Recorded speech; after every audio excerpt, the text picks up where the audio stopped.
right? So I'm not happy. Like, really, I am not happy. And this was the Jah Praiser chi. Unoziya munhu akareba sezvawakaita ka haufaniri kudzikisirwa kudaro nanatemba. Really, you kungatukirwe nyaya nanatemba dzekuti anzi wanyenga vakadzi vevanhu. Why this is vasikana vari single tiripo? Ina handina kuroorwa and I'm not married. I'm not married and handina kuroorwa.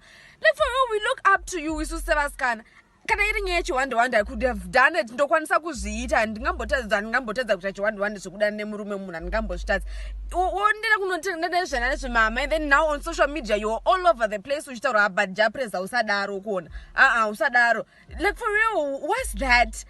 Haudzikiswa makuru nanatemba. Serious, usadaro Jah Praiser uya kunoko handiti. Tite hedu isusu alright. Papana anombokuta kuti anzwazonyenga ndozonyenga because I'm not married kind.